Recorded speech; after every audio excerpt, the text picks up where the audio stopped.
Mr. Sherlock Holmes, who was usually very late in the mornings, save upon those not infrequent occasions when he was up all night, was seated at the breakfast table. I stood upon the hearth-rug and picked up the stick which our visitor had left behind him the night before. It was a fine, thick piece of wood, bulbous-headed, of the sort which is known as a Penang lawyer. Just under the head was a broad silver band, nearly an inch across. To James Mortimer, M.R.C.S., from his friends of the C.C.H., was engraved upon it, with the date 1884. It was just such a stick as the old-fashioned family practitioner used to carry, dignified, solid, and reassuring. "Well, Watson, what do you make of it?" Holmes was sitting with his back to me, and I had given him no sign of my occupation. "How did you know what I was doing? I believe you have eyes in the back of your head." "I have at least a well-polished silver-plated coffee-pot in front of me," said he. "But tell me, Watson, what do you make of our visitor's stick? Since we have been so unfortunate as to miss him and have no notion of his errand, this accidental souvenir becomes of importance. Let me hear you reconstruct the man by an examination of it." "I think," said I, following as far as I could the methods of my companion, "that Dr. Mortimer is a successful, elderly, medical man, well esteemed, since those who know him give him this mark of their appreciation." "Good," said Holmes. "Excellent." "I think also that the probability is in favor of his being a country practitioner who does a great deal of his visiting on foot." "Why so?" "Because this stick, though originally a very handsome one, has been so knocked about that I can hardly imagine a town practitioner carrying it. The thick iron ferrule is worn down, so it is evident that he has done a great amount of walking with it." "Perfectly sound," said Holmes. "And then again, there is the Friends of the C.C.H.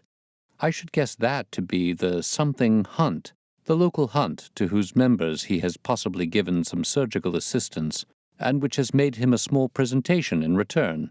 "Really, Watson, you excel yourself," said Holmes, pushing back his chair and lighting a cigarette. "I am bound to say that in all the accounts which you have been so good as to give of my own small achievements, you have habitually underrated your own abilities. It may be that you are not yourself luminous, but you are a conductor of light. Some people without possessing genius have a remarkable power of stimulating it. I confess, my dear fellow, that I am very much in your debt." He had never said as much before, and I must admit that his words gave me keen pleasure, for I had often been piqued by his indifference to my admiration and to the attempts which I made to give publicity to his methods. I was proud, too, to think that I had so far mastered his system as to apply it in a way which earned his approval. He now took the stick from my hands and examined it for a few minutes with his naked eyes. Then, with an expression of interest, he laid down his cigarette, and carrying the cane to the window, he looked over it again with a convex lens. "Interesting, though elementary," said he as he returned to his favorite corner of the settee. "There are certainly one or two indications upon the stick. It gives us the basis for several deductions." "Has anything escaped me?" I asked with some self-importance. "I trust that there is nothing of consequence which I have overlooked." "I am afraid, my dear Watson, that most of your conclusions were erroneous. When I said that you stimulated me, I meant, to be frank, that in noting your fallacies I was occasionally guided towards the truth. Not that you are entirely wrong in this instance. The man is certainly a country practitioner, and he walks a good deal." "Then I was right." "To that extent." "But that was all." "No, no, my dear Watson, not all. By no means all.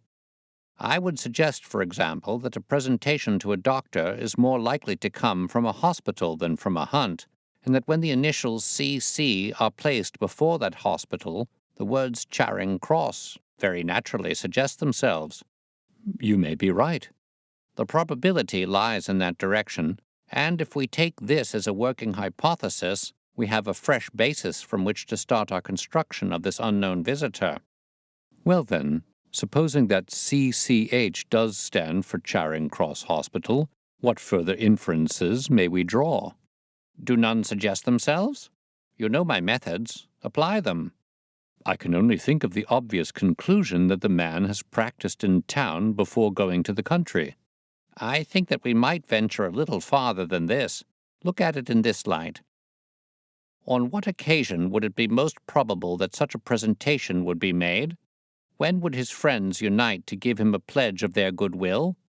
Obviously, at the moment when Dr. Mortimer withdrew from the service of the hospital in order to start a practice for himself. We know there has been a presentation. We believe there has been a change from a town hospital to a country practice. Is it then stretching our inference too far to say that the presentation was on the occasion of the change? It certainly seems probable. Now, you will observe that he could not have been on the staff of the hospital, since only a man well established in a London practice could hold such a position, and such a one would not drift into the country. What was he, then? If he was in the hospital and yet not on the staff, he could only have been a house surgeon or a house physician, little more than a senior student, and he left 5 years ago. The date is on the stick. So your grave middle-aged family practitioner vanishes into thin air, my dear Watson, and there emerges a young fellow under 30, amiable, unambitious, absent-minded, and the possessor of a favorite dog, which I should describe roughly as being larger than a terrier and smaller than a mastiff. I laughed incredulously as Sherlock Holmes leaned back in his settee and blew little wavering rings of smoke up to the ceiling. "As to the latter part, I have no means of checking you," said I, "but at least it is not difficult to find out a few particulars about the man's age and professional career." From my small medical shelf, I took down the medical directory and turned up the name. There were several Mortimers, but only one who could be our visitor. I read his record aloud. Mortimer James, M.R.C.S., 1882, Grimpen, Dartmoor, Devon. House surgeon from 1882 to 1884 at Charing Cross Hospital. Winner of the Jackson Prize for Comparative Pathology, with essay entitled, "Is Disease a Reversion?" Corresponding member of the Swedish Pathological Society, author of Some Freaks of Atavism, Lancet, 1882. Do We Progress? Journal of Psychology, March 1883. Medical officer for the parishes of Grimpen, Thorsley, and Highbarrow. "No mention of that local hunt, Watson," said Holmes with a mischievous smile, "but a country doctor, as you very astutely observed. I think that I am fairly justified in my inferences.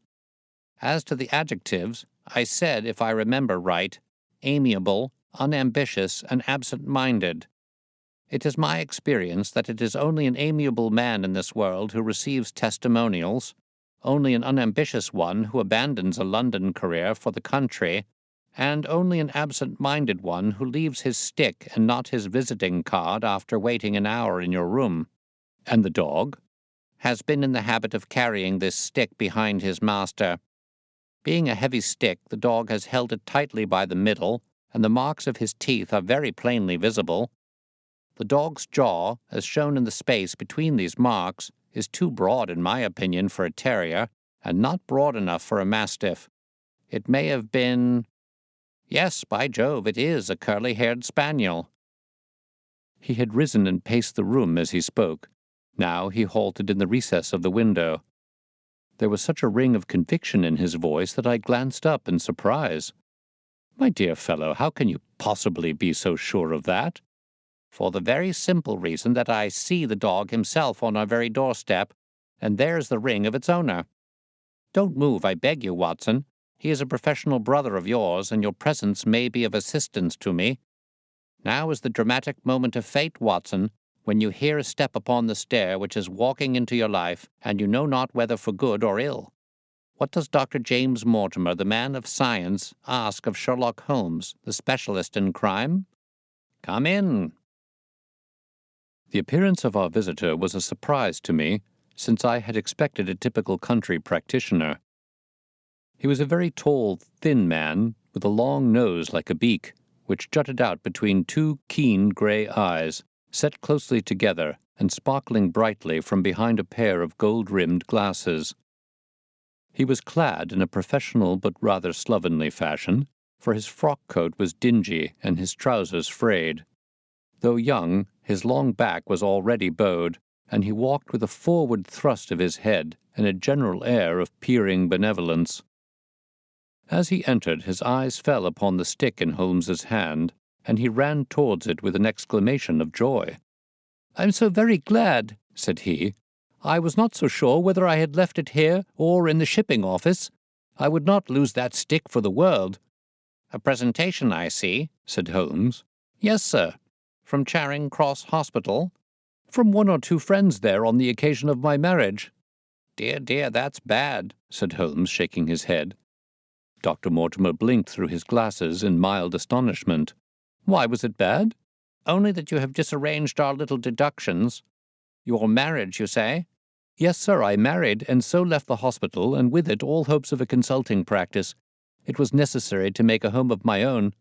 "Come, come, we are not so far wrong, after all," said Holmes. "And now, Dr. James Mortimer—" "Mr. Sir, Mr. A humble M.R.C.S." "And a man of precise mind, evidently." "A dabbler in science, Mr. Holmes. A picker-up of shells on the shore of the great unknown ocean. I presume that it is Mr. Sherlock Holmes whom I am addressing, not—" "No, this is my friend Dr. Watson." "Glad to meet you, sir. I have heard your name mentioned in connection with that of your friend." "You interest me very much, Mr. Holmes. I had hardly expected so dolichocephalic a skull, or such well-marked supraorbital development. Would you have any objection to my running my finger along your parietal fissure? A cast of your skull, sir, until the original is available, would be an ornament to any anthropological museum. It is not my intention to be fulsome, but I confess that I covet your skull." Sherlock Holmes waved our strange visitor into a chair. "You are an enthusiast in your line of thought, I perceive, sir, as I am in mine," said he. "I observe from your forefinger that you make your own cigarettes. Have no hesitation in lighting one." The man drew out paper and tobacco, and twirled the one up in the other with surprising dexterity. He had long, quivering fingers, as agile and restless as the antennae of an insect. Holmes was silent, but his little darting glances showed me the interest which he took in our curious companion. "I presume, sir," said he at last, "that it was not merely for the purpose of examining my skull that you have done me the honor to call here last night and again today?" "No, sir, no, though I am happy to have had the opportunity of doing that as well. I came to you, Mr. Holmes, because I recognize that I am myself an unpractical man, and because I am suddenly confronted with a most serious and extraordinary problem. Recognizing as I do that you are the second highest expert in Europe—" "Indeed, sir? May I inquire who has the honor to be the first?" asked Holmes with some asperity.